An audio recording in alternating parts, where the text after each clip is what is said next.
The morning mist hung low over the makeshift medical station as Captain Sarah Chun checked her watch for the third time in 5 minutes. The forward operating base felt different today, charged with an electricity that made every soldier's movement sharper, more deliberate.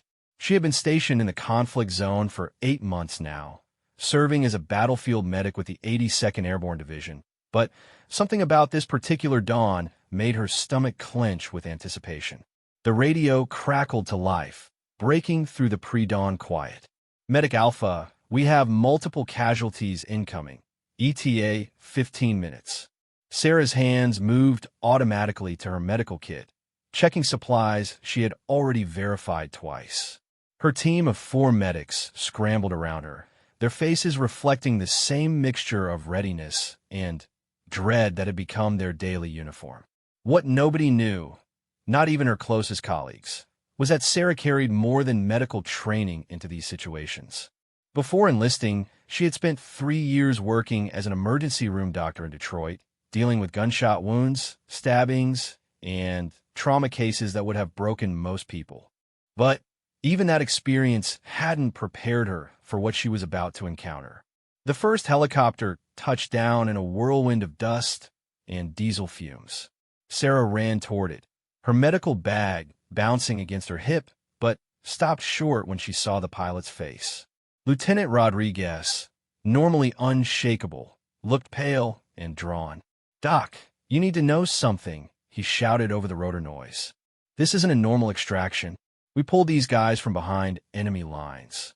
They've been there for 3 days."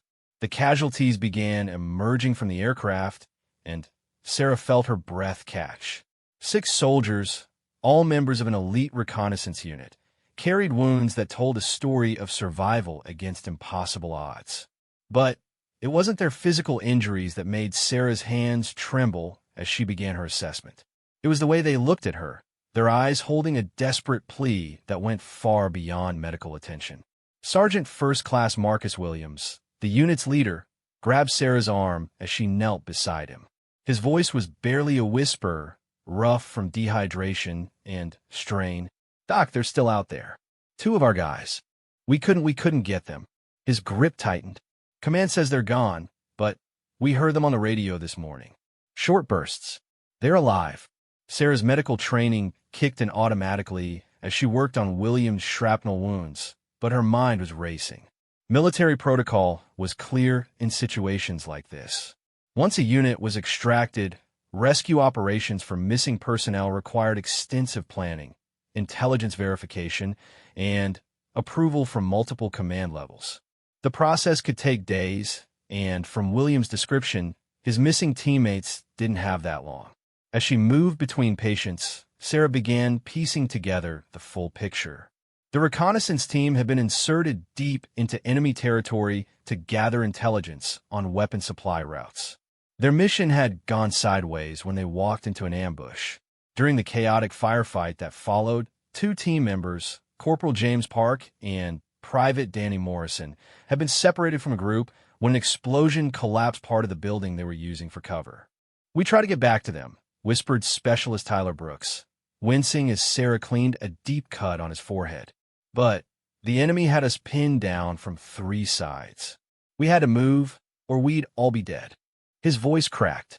Command ordered the extraction, said we couldn't wait any longer. The more Sarah heard, the more her frustration grew. She had seen enough war to understand the brutal calculus that governed these decisions.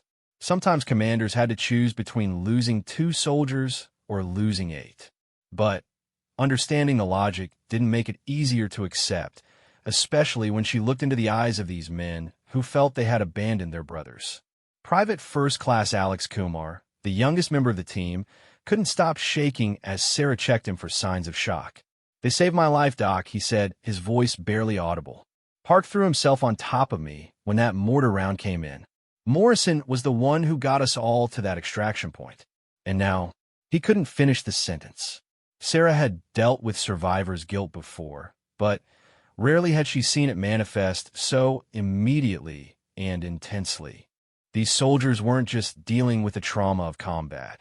They were wrestling with the knowledge that their teammates were somewhere behind enemy lines, possibly wounded, definitely outnumbered, and running out of time. As the morning progressed, Sarah found herself thinking about more than just the medical aspects of the situation. She began asking questions that went beyond standard patient assessment. How far behind enemy lines were Park and Morrison? What kind of communication equipment did they have? How long could they realistically survive on their own? The answers painted a grim picture. The missing soldiers were approximately 12 kilometers inside hostile territory, in an area known for heavy enemy patrol activity. Their radio equipment was limited to short-range communications, which explained why their signals were so faint and intermittent. As for survival, they had basic field rations for maybe 2 days, assuming they hadn't been captured or killed already. What bothered Sarah most was the resignation she sensed from the command structure. She had overheard conversations between officers that suggested the missing soldiers were being written off as casualties. The official line was that attempting a rescue would risk too many additional lives for an uncertain outcome. It was a logical military decision, but Sarah found herself unable to accept it. During her lunch break, Sarah made her way to the communications tent. She had developed a friendship with Sergeant Lisa Murphy, the base's senior communications specialist, and she needed to know more about those radio transmissions. Murphy confirmed what Sarah suspected. Park and Morrison were definitely alive and trying to make contact, but their signals were getting weaker. "They're moving," Murphy explained, pointing to a map marked with signal intercept points. "Yesterday they were here. This morning they were here. If I had to guess, they're trying to work their way toward the extraction point, but they're having to avoid enemy patrols." Sarah studied the map, her mind working through possibilities she knew she had no business considering. She was a medic, not a rescue specialist. But she was also a soldier, and the oath she had taken meant something to her. More importantly, she had skills and knowledge that might make a difference. That evening, as Sarah finished her medical rounds, she found Williams sitting alone outside the medical tent. His wounds had been treated, and he was physically stable, but his emotional state was deteriorating rapidly. "I keep hearing them on the radio," he said without looking at her. "Every time Murphy picks up one of their signals, it's like they're calling out to us personally." Sarah sat down beside him, choosing her words carefully. "What would it take to get them out?" Williams looked at her sharply. "Doc, that's not your problem." "Maybe not," Sarah replied. "But I'm asking anyway." Williams was quiet for a long moment, then began speaking in the low, measured tones of a professional soldier analyzing a tactical situation. "The biggest problem is location. They're in a valley that's surrounded by enemy positions. Any conventional rescue operation would need significant air support and ground troops. We're talking about a major operation, not a small team extraction. What about an unconventional approach?" Sarah asked. "Like what?" Sarah didn't answer immediately. She was thinking about her medical training, her knowledge of the terrain from months of casualty evacuations, and something else that had been nagging at her since the morning. During her assessment of the wounded soldiers, she had noticed something unusual about their equipment loadout. They had been carrying medical supplies far beyond what a reconnaissance team would normally need. "Williams," she said slowly, "why was your team carrying so much medical gear?" The sergeant's expression shifted. "How did you know about that?" "I've been doing this long enough to recognize field surgical equipment when I see it." That wasn't standard issue. Williams sighed. "Park has advanced medical training. He was a paramedic before he enlisted. Command wanted someone with those skills on the team in case we encountered wounded civilians or needed to provide extended care in a remote location." Sarah felt something click into place. If Park had medical training and access to surgical equipment, he might be able to keep Morrison alive even if they had sustained serious injuries. More importantly, it meant they were probably thinking like medics as well as soldiers, which could change everything about how they approach survival and rescue. "I need to talk to Murphy again," Sarah said, standing up. "Doc, whatever you're thinking, don't. You're not qualified for this kind of operation." Sarah looked down at him. "Maybe not, but I'm the only one here who seems to think those men are worth saving." As she walked away, Sarah could hear Williams calling after her, but she didn't turn around. She had work to do, and time was running out. The whispers for help were getting fainter with each passing hour, and soon they might stop altogether. In a communications tent, Murphy was monitoring the radio frequencies when Sarah arrived. Any news signals? Murphy shook her head. Nothing for the past 4 hours. Either they've gone completely dark, or she didn't finish the sentence. Sarah looked at the map again, studying the terrain features and marked enemy positions. An idea was beginning to form, dangerous and probably impossible, but still an idea. Murphy, I need to ask you something, and I need you to give me an honest answer. If someone wanted to get into that valley without being detected, what would be the best approach? Murphy stared at her. Sarah, please tell me you're not thinking what I think you're thinking. Just answer the question. Murphy looked around the tent to make sure they were alone, then moved closer to the map. Theoretically, the only way in would be from the south. There's a ridge line that runs along the valley floor, and if someone could get to the top of it, they might be able to work their way down without being seen by the main enemy positions. How would someone get to the ridge? That's the problem. The only access route is through a stretch of open ground that's covered by enemy observation posts. Anyone trying to cross it would be spotted within minutes. Sarah studied the map more intently. What about at night? Maybe, but even then, it would be incredibly risky. And that's assuming someone could navigate the terrain in the dark, avoid the patrols, and actually find the missing soldiers once they got there. But it's possible. Murphy was quiet for a long moment. Sarah, what you're describing isn't a rescue mission. It's a suicide mission. Even if someone managed to reach Park and Morrison, how would they get out? The valley only has one exit, and it's heavily defended. Sarah didn't answer immediately. She was thinking about something else now, something that might change the entire equation. Murphy, do you have the technical specifications for the emergency medical evacuation helicopters? Why would you need those? Just humor me.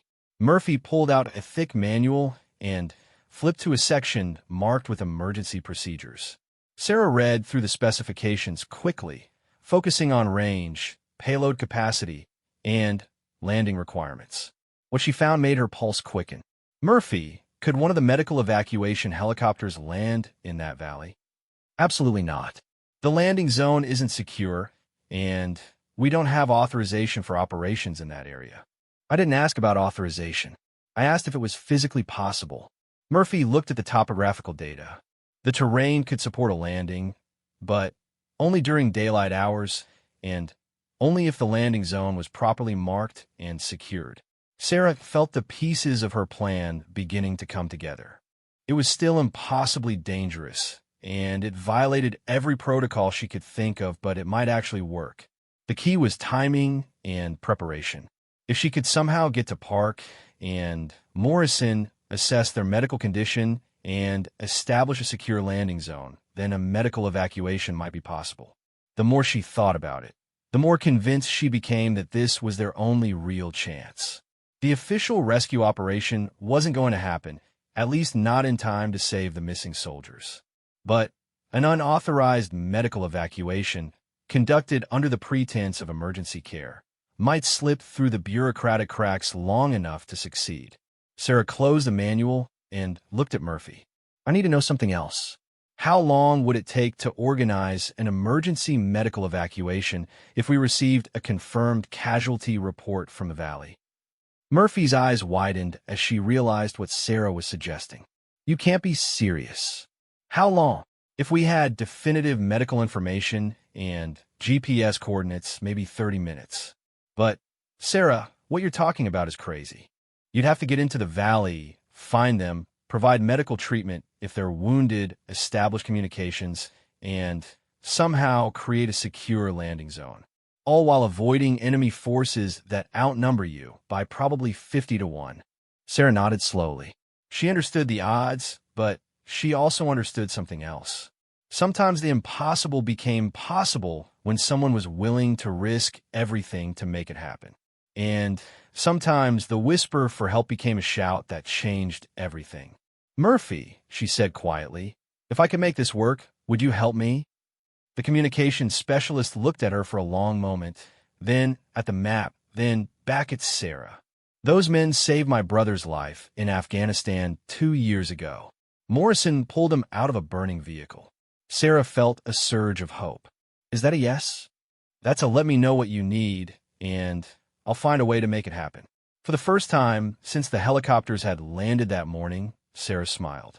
The plan was insane, and the chances of success were minimal, but at least now she wasn't facing the impossible alone.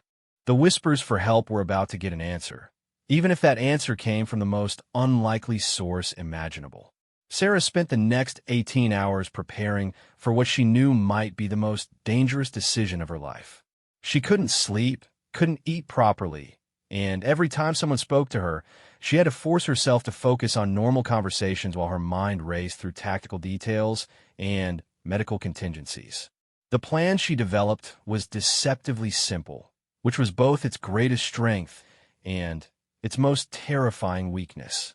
She would slip out of the base during the pre-dawn hours, when guard shifts changed and attention was focused on perimeter security rather than internal movement.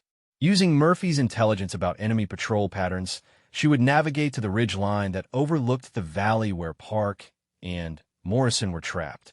Getting the necessary equipment proved easier than expected. As a senior medic, Sarah had access to advanced medical supplies and communication gear. She requisitioned extra materials under the pretense of preparing for a large-scale casualty event, a routine practice that aroused no suspicion. The challenging part was acquiring night vision equipment and a reliable GPS unit without triggering questions about her intentions. Williams unknowingly provided the solution. When Sarah approached him about borrowing night vision gear for what she described as advanced medical training exercises, he not only agreed but insisted on providing additional equipment that might prove useful in low-light emergency situations. His guilt over leaving his teammates behind made him eager to help with anything that might improve medical response capabilities. By the second evening, Sarah had assembled everything she needed: advanced medical supplies, communication equipment, GPS navigation, night vision capability, emergency flares for marking landing zones, and enough food and water for a 2-day operation. The total weight was manageable for someone in her physical condition, but she knew that carrying equipment was only the beginning of her challenges. Murphy had been working her own angle, gathering intelligence and preparing the communication protocols that would be essential for success. She had identified the radio frequencies Park and Morrison were using and calculated the optimal times for attempting contact based on enemy communication intercepts. More importantly, she had developed a cover story for the unauthorized medical evacuation that might actually work.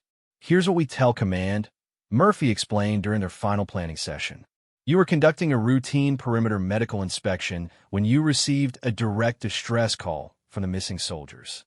You attempted to relay the information through proper channels, but communication delays forced you to make an immediate decision to provide emergency medical assistance. Once you confirmed their location and medical status, you called for an emergency evacuation under existing medical protocols." Sarah nodded. "Will that actually hold up under scrutiny?" "Probably not for very long, but it might buy enough time to complete the operation before anyone can stop us. The key is making sure we have definitive medical information and GPS coordinates.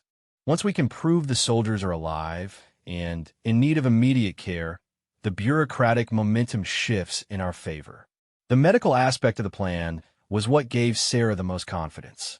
She had treated enough combat injuries to know what she was likely to encounter, and her emergency room experience had taught her to work effectively under extreme pressure. If Park and Morrison were wounded, she could stabilize them for transport.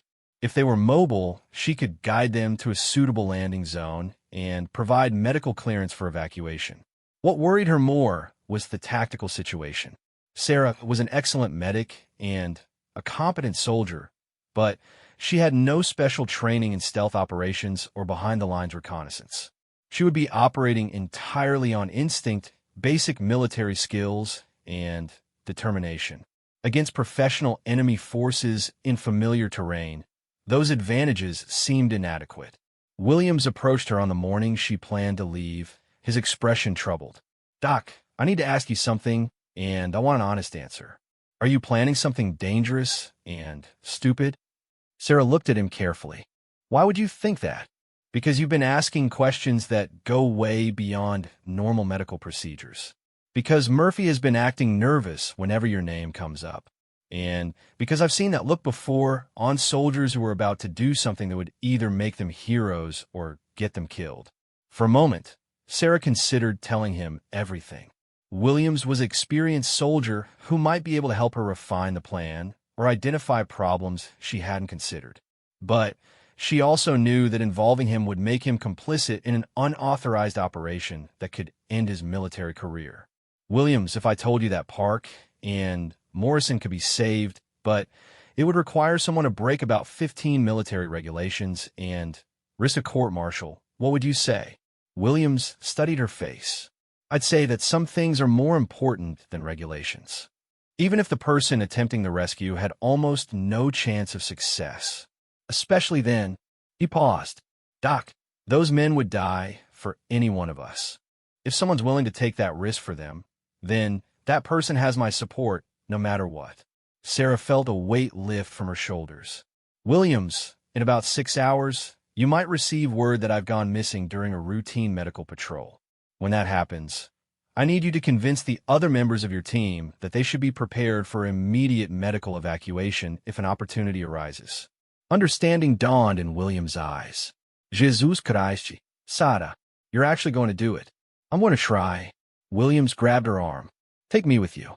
I know that terrain, I know enemy tactics, and I know those men better than anyone else on this base."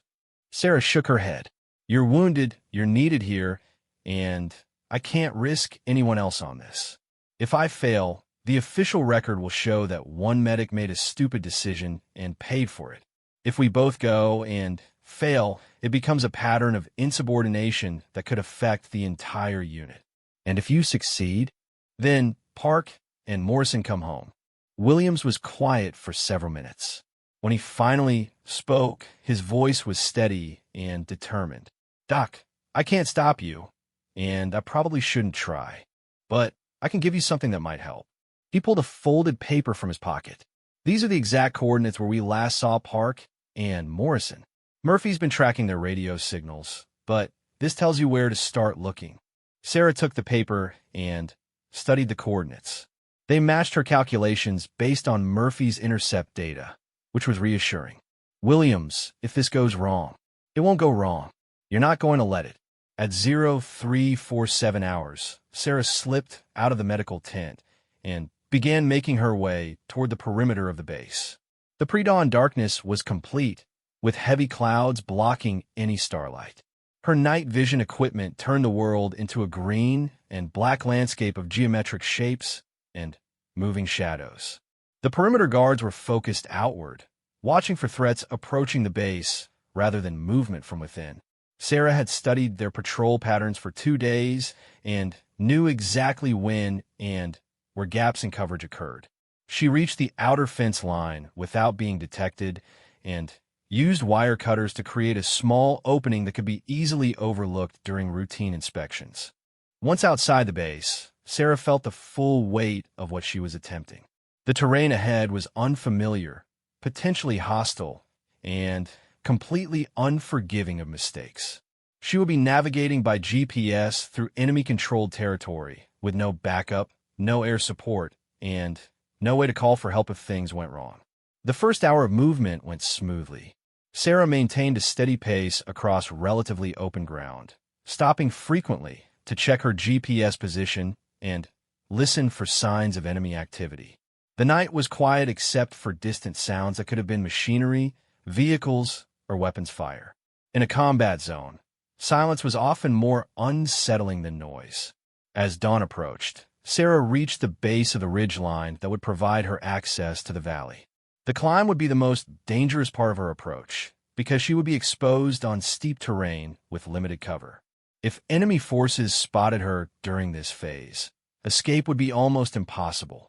She began the ascent slowly, testing each foothold and handhold before committing her weight. The rock was loose in places, and several times she had to freeze in position while small avalanches of stone clattered down the slope below her. Each sound seemed impossibly loud in the pre-dawn quiet. Halfway up the ridge, Sarah encountered her first major obstacle. A section of the route was blocked by a recent rock slide, forcing her to choose between a dangerous traverse across unstable terrain or a detour that would add hours to her timeline. She chose the traverse, working her way across the slide zone inch by inch, knowing that a single mistake would send her tumbling down the mountainside. When she finally reached the top of the ridge, the sun was beginning to rise, and Sarah could see the valley spread out below her. It was smaller than she had expected, maybe 2 kilometers long and half a kilometer wide, with steep sides that created natural choke points at both ends. She could see why Park and Morrison had been trapped here. Once inside, there were very few ways out. Using her binoculars, Sarah began systematically scanning the valley floor for signs of the missing soldiers. She found evidence of recent military activity near the center of the valley, including what appeared to be defensive positions and equipment caches. But she saw no indication of human presence, friendly or hostile. Sarah checked her radio and found that she was receiving intermittent signals on the frequency Murphy had identified. The signals were weak and inconsistent, but they were definitely coming from somewhere in the valley. She began working her way down the inner slope of the ridge, moving from cover to cover and stopping frequently to listen and observe. It took her 3 hours to reach the valley floor, and by then, the sun was fully up, making concealment much more difficult. Sarah found herself in a landscape of scattered rocks, low vegetation, and small ravines that provided some cover, but also limited her field of view. She could no longer see the entire valley from her position, which made navigation more challenging, but also reduced the chance of being spotted by enemy observers. The radio signals were getting stronger, and Sarah began to pick up actual voice transmissions rather than just carrier waves. The voices were definitely American, definitely military, and definitely under stress. She could hear fragments of conversation about medical supplies, defensive positions, and extraction possibilities. Sarah keyed her radio and transmitted a brief message. Package delivery service. Do you need medical assistance? It was a prearranged code phrase that Murphy had developed to identify friendly forces without revealing operational details. The response was immediate and excited. Package delivery. This is customer service. We definitely need assistance. Can you provide delivery estimates? Sarah smiled despite the danger of her situation. Customer service. I'm in your neighborhood. Can you provide your exact address? Package delivery. We're located at the customer service center, building number 37. Look for the red flag. Sarah understood that they were giving her a reference point rather than actual coordinates, but she began scanning the area for anything that might serve as a landmark. After 20 minutes of careful movement, she spotted what appeared to be a piece of red cloth tied to a stick and placed on top of a large boulder. She approached the marker carefully, using every available piece of cover and checking constantly for signs of enemy activity. The area around the boulder showed clear evidence of recent human presence, including defensive positions, equipment caches, and what looked like the remains of a small campfire. Customer service, this is package delivery. I can see your red flag, but I don't see you. Package delivery. Move 50 meters east of the flag and look for the underground customer service office. Sarah worked her way eastward and found what she was looking for, a small cave entrance partially concealed by fallen rocks and vegetation. As she approached, 2 figures emerged from the darkness, and Sarah felt a surge of relief that almost made her knees buckle. Corporal James Park and Private Danny Morrison were alive, mobile, and apparently in relatively good condition despite 3 days behind enemy lines. Both men were dirty, exhausted, and obviously stressed, but Sarah's quick medical assessment revealed no serious injuries that would prevent them from moving. "Doc," Park said quietly, "I can't believe you actually made it here." How did you get past the enemy positions? Very carefully, Sarah replied. How are you both doing medically? Morrison held up his left arm, which was wrapped in improvised bandages. I caught some shrapnel when the building came down, but Park patched me up pretty well. We've both got some cuts and bruises, but nothing that won't heal. Sarah examined Morrison's arm and found that Park had done excellent work with limited supplies. The wound was clean, properly dressed, and showing no signs of infection. Park, you did a good job with this. How much medical equipment do you have left? Enough for basic treatment, but we're running low on antibiotics and pain medication. More importantly, we're almost out of food and water. Sarah began unpacking supplies from her medical kit. I can solve the medical supply problem, and I brought enough food and water for all three of us. But we need to talk about getting out of here. She explained her plan for calling in a medical evacuation, including the cover story Murphy had developed and the communication protocols they would need to follow. Both soldiers listened intently, asking technical questions about timing, landing zones, and coordination with base operations. Doc, Morrison said when she finished, that plan is absolutely insane. I know. It's also probably our only real chance of getting home. I know that too. Park was studying the terrain around their position. The biggest challenge is going to be establishing a secure landing zone. There are at least 3 enemy observation posts that have clear lines of sight into this valley. As soon as a helicopter appears, we're going to have company. Sarah had been thinking about the same problem. How long would it take you to move to a different position if we identified a better landing site? Depends on where we're going. If we stay in a valley, maybe an hour. If we need to get up the ridge line, it could take half a day, and Morrison's arm might not handle that kind of climb. What if we create a diversion? Both soldiers looked at her sharply. What kind of diversion? Sarah pulled out the emergency flares she had brought for marking landing zones. What if we set off these flares at multiple locations around the valley? It might confuse enemy observers about our actual position and buy us enough time to get a helicopter in and out. Park nodded slowly. That could work, but it's going to draw a lot of attention. Once those flares go up, every enemy unit in the area is going to converge on this valley. How long would we have? Maybe 15 minutes before the first patrols arrive, 30 minutes before they could coordinate a full response. Sarah checked her watch. It was now mid-afternoon, and she knew that Murphy would be monitoring communications and preparing for a call. If we're going to do this, we should do it now. The longer we wait, the more time enemy forces have to detect our presence and organize a response. Morrison stood up and began checking his equipment. Doc, before we commit to this, you need to understand something. If this goes wrong, all 3 of us are going to die in this valley. Are you sure you want to take that risk? Sarah looked at both men, thinking about the conversation she had overheard, the resignation in the command structure, and the guilt she had seen in William's eyes. I didn't come this far to leave you here. Park smiled grimly. In that case, let's turn this battlefield on its head. The next 30 minutes would determine whether Sarah's impossible plan became a rescue miracle or a catastrophic failure that cost 3 lives. She keyed her radio to the emergency frequency Murphy had prepared and transmitted the message that would set everything in motion. Base operations, this is Medic Alpha with emergency medical report. I have located 2 missing personnel requiring immediate medical evacuation. Grid coordinates follow. She read off the GPS numbers with practiced precision, knowing that Murphy would be recording every detail for the evacuation request. Murphy's response came within seconds, and Sarah could hear the carefully controlled excitement in her voice. Medic Alpha confirmed 2 survivors requiring medical evacuation. What is their condition? 1 casualty with moderate shrapnel wounds, stable but requiring surgical intervention. 2nd casualty with minor injuries but showing signs of dehydration and exhaustion. Both ambulatory but need immediate transport.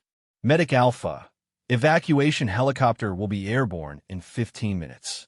Prepare landing zone and maintain continuous communication. Sarah looked at Park and Morrison, both of whom were staring at her with expressions mixing hope and disbelief. "That's it," she said quietly. "There's no going back now." The three soldiers moved quickly to implement the diversion plan Sarah had outlined. They positioned the emergency flares at strategic points around the valley, spacing them far enough apart to suggest multiple groups of personnel, but close enough to create overlapping fields of confusion. Park took the northern positions, Morrison handled the eastern markers, and Sarah covered the western approach. "Remember," Sarah called out as they separated, "we set off all flares simultaneously, then move immediately to the landing zone. We'll have maybe 10 minutes before enemy forces start converging on our actual position." The landing zone they had selected was a relatively flat area near the center of the valley, large enough for a helicopter, but surrounded by rock formations that would provide some cover during the evacuation. It wasn't ideal, but it was the best option available given the constraints of terrain and time. As Sarah positioned her flares, she could hear the distant sound of helicopter rotors approaching from the south. The medical evacuation aircraft was making excellent time, which meant Murphy had successfully convinced the flight crew that this was a legitimate emergency operation. Sarah felt a moment of guilt about the deception, but quickly pushed it aside. The emergency was real, even if the circumstances weren't exactly what the pilots believed. "All positions ready." Park's voice came through her radio earpiece. "Confirmed ready," Morrison added. Sarah checked her watch and calculated timing. The helicopter would reach the valley in approximately 8 minutes. Enemy forces would probably detect the aircraft within 5 minutes of the flares going off. That left them a window of maybe 3 minutes to complete the evacuation and get airborne again. Execute diversion in 3, 2, 1 mark. Brilliant red flares erupted simultaneously across the valley, creating a spectacular display that would be visible for kilometers in any direction. The effect was exactly what Sarah had hoped for. Multiple bright points of light that made it impossible to determine the exact location of personnel from a distance. All three soldiers immediately began moving toward the landing zone, abandoning stealth in favor of speed. Sarah could already hear shouting in the distance and the sound of vehicles starting up. The diversion was working, but it was also triggering exactly the response Park had predicted. The helicopter appeared over the ridgeline just as Sarah reached the landing zone.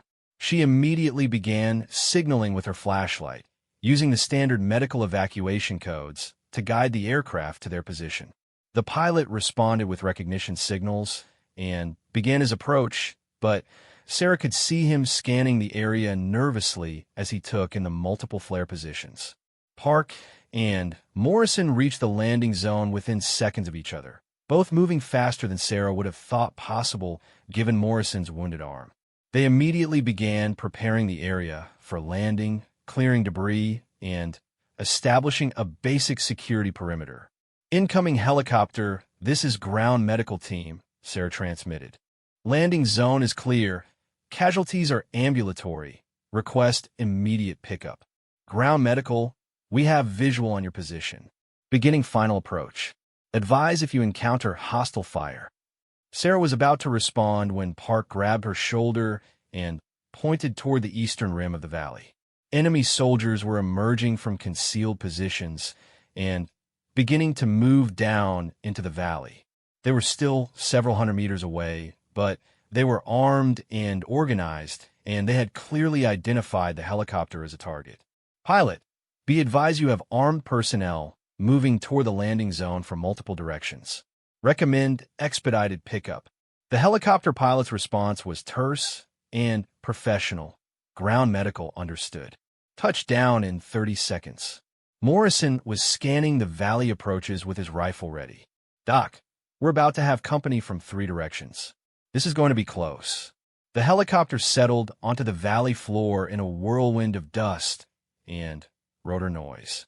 Sarah ran toward the aircraft, medical bag in one hand and Morrison's arm in the other, guiding the wounded soldier toward the open cargo door.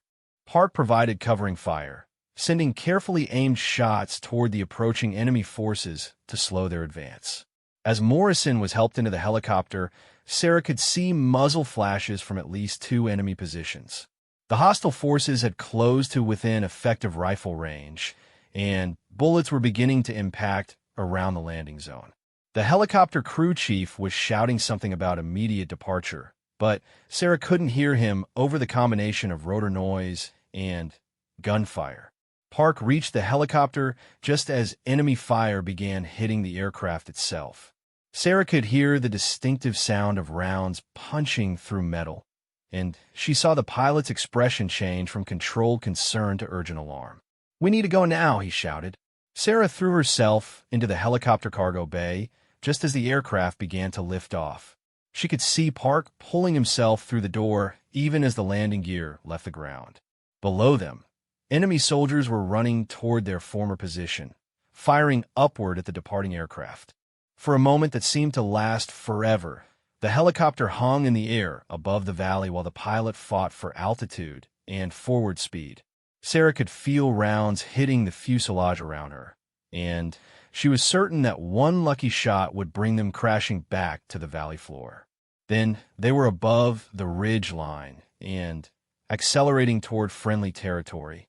Sarah felt the tension drain out of her body so suddenly that she nearly collapsed. They had done it. Against all odds, against all probability, they had actually pulled off a successful rescue operation behind enemy lines. Morrison was grinning despite his exhaustion and pain.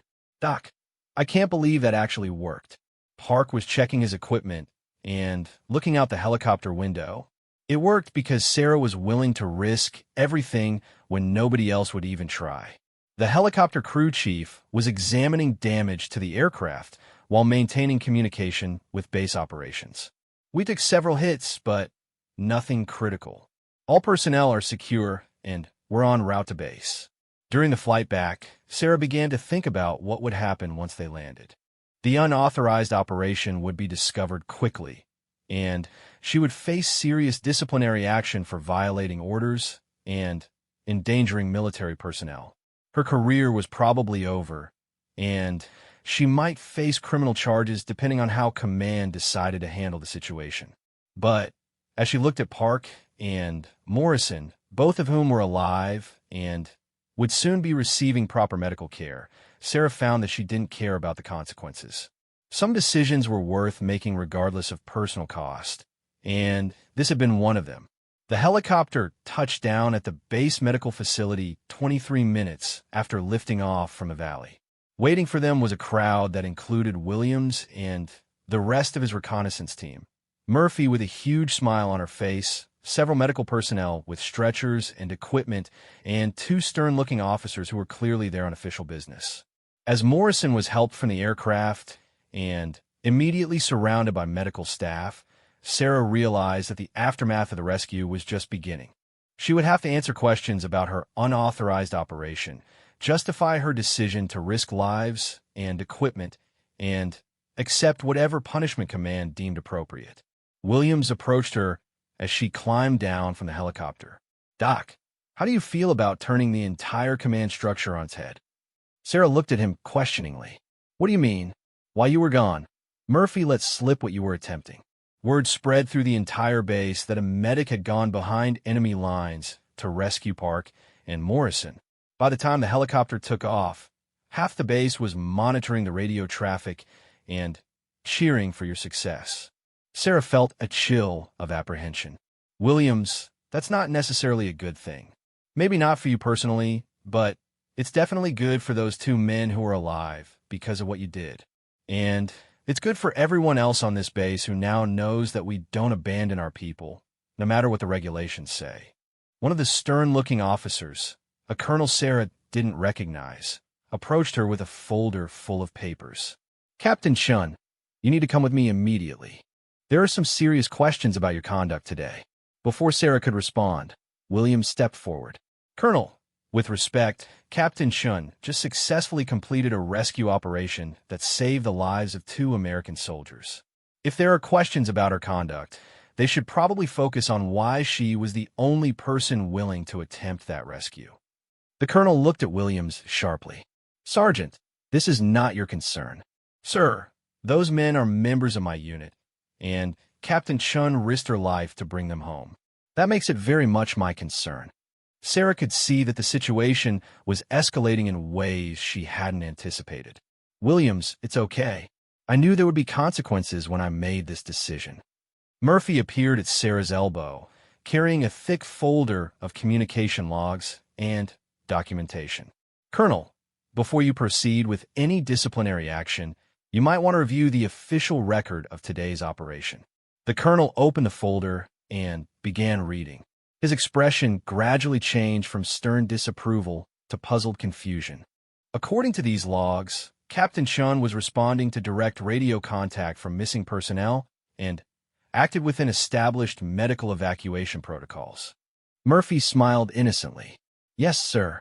When Captain Chun reported receiving emergency medical requests from the missing soldiers, standard procedure required immediate response to provide life-saving care. The evacuation was authorized under existing medical emergency protocols. Sarah stared at Murphy in amazement. Somehow, her friend had managed to create an official record that made the unauthorized rescue operation appear to be a legitimate emergency response. The documentation looked completely authentic, and it would probably withstand casual scrutiny from anyone who hadn't been directly involved in the planning. The colonel studied the papers more carefully, clearly looking for discrepancies in the official record. Captain Chun, is this an accurate description of today's events? Sarah hesitated. She could tell the truth and face the consequences of her unauthorized operation, or she could accept the cover story Murphy had created and avoid punishment for an action she believed was morally correct. The decision came down to whether regulations were more important than results.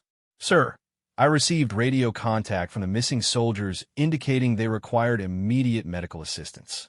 I responded according to established emergency protocols and called for medical evacuation when I confirmed their location and condition. The colonel looked back and forth between Sarah and the documentation. She could see him trying to find holes in the story, but Murphy had done her job too well. Every detail matched, every protocol had been followed, and every regulation had been satisfied according to the official record. Captain Chun, he said finally, in the future, emergency medical operations behind enemy lines require prior coordination with tactical command. You were fortunate that enemy resistance was minimal and that you didn't encounter more serious opposition. Yes, sir. I understand. However, the colonel continued, your successful rescue of 2 missing personnel reflects well on the medical capabilities of this unit. You'll be receiving a commendation for exceptional performance under combat conditions. Sarah felt the ground shift under her feet. Instead of facing court-martial, she was being recommended for recognition. Instead of ending her career, the unauthorized rescue operation was being treated as an example of military excellence. Williams was grinning broadly. Doc, you just proved that sometimes breaking the rules is the right thing to do. Williams, I didn't break any rules. According to the official record, I followed procedures exactly. Right. And, according to the official record, pigs can fly. As the crowd around the landing zone began to disperse, Sarah found herself standing with Park and Morrison, both of whom had been cleared by medical staff and were preparing to rejoin their unit. Morrison's arm was properly bandaged and would heal completely, and Park showed no lasting effect from their 3 days behind enemy lines. Doc, Park said, we owe you our lives. If you hadn't been willing to take that risk, we'd probably still be sitting in that valley waiting for enemy patrols to find us. Sarah shook her head. You don't owe me anything. I just did what needed to be done. Morrison looked at her seriously. What you did went way beyond what needed to be done. You risked everything for 2 soldiers you barely knew, and you did it when everyone else had given up on us. I couldn't live with the alternative. That's what makes you different from most people, Park said. Most people can live with the alternative as long as it doesn't cost them anything personally. As Sarah walked back toward the medical facility, she reflected on the events of the past 2 days. She had started with whispers for help and a desperate plan that should never have worked. She had ended with 2 rescued soldiers, an enhanced reputation, and the knowledge that sometimes impossible things became possible when someone was willing to pay the price to make them happen. The battlefield had indeed been turned on its head, but not in the way Sarah had expected. Instead of changing the tactical situation through military action, she had changed it through moral action. She had demonstrated that individual courage and determination could overcome institutional limitations and bureaucratic constraints. Murphy caught up with her as she reached the medical tent. "Sarah, there's something you should know about those radio transmissions from Park and Morrison." "What about them?" "They stopped coming through about 4 hours before you reached them. If you had waited for official authorization for a rescue operation, you would have been too late." Sarah felt a chill as she realized how close they had come to disaster. "Murphy, how did you know they were still alive?" "I didn't. I just believed you were right about their situation, and I figured that even a small chance was worth taking." "So you falsified official records based on faith rather than facts?" Murphy smiled.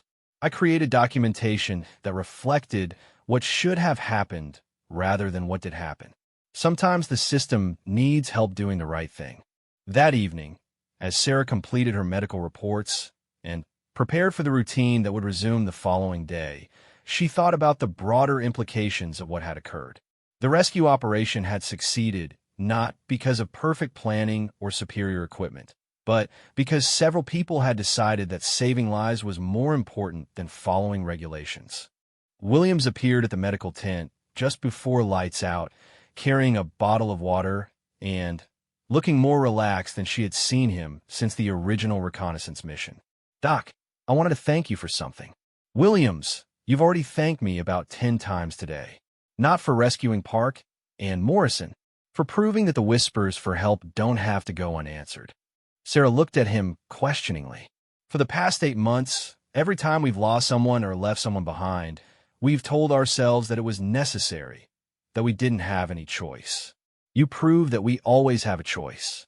It might be a dangerous choice or an expensive choice, but we always have a choice."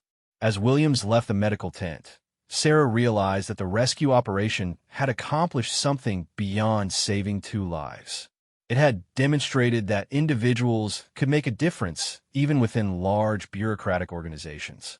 It had shown that moral courage could overcome institutional inertia. Most importantly, it had proven that whispers for help could indeed turn a battlefield on its head if someone was listening and willing to act. 3 weeks later, Sarah received official notification that she was being transferred to a specialized medical unit that provided emergency care in high-risk situations. The transfer was described as a promotion recognizing her exceptional capabilities under combat conditions. Reading between the lines, Sarah understood that command had decided her talents would be better utilized in situations where bending rules and taking risks were considered assets rather than liabilities. Park and Morrison both returned to active duty with their unit, and Sarah heard through base communications that they had specifically requested to serve in operations where medical support might be limited or unavailable. They had learned something from their experience in the Valley, and they wanted to be in positions where they could help others who found themselves in similar situations. Murphy was recommended for advancement in communication specialization, with particular emphasis on emergency coordination and crisis management. Her official record made no mention of falsified documents or unauthorized operations, but she had gained a reputation as someone who could make impossible things happen when the situation required extraordinary measures. The story of the rescue operation spread throughout the military community, though the official version differed significantly from what had actually occurred. In the official version, Sarah had responded to emergency communications according to established protocols and had coordinated with proper authorities throughout the operation. The real story was known only to the participants and a few trusted colleagues who understood the value of discretionary silence. 6 months later, Sarah found herself in another combat zone, facing another impossible situation with soldiers who needed help that couldn't be provided through official channels. As she prepared to take action that would probably violate several regulations and definitely risk her career, she thought about the whispers for help that had started everything. This time, she wasn't listening to those whispers alone. This time, She had a team of people who understood that sometimes the battlefield needed to be turned on its head, and that the people who did the turning were the ones who refused to accept that some battles couldn't be won. The whispers for help had become a shout for action, and Sarah had learned that when good people decided to answer that shout, even the most entrenched battlefield could be transformed in ways that no one thought possible.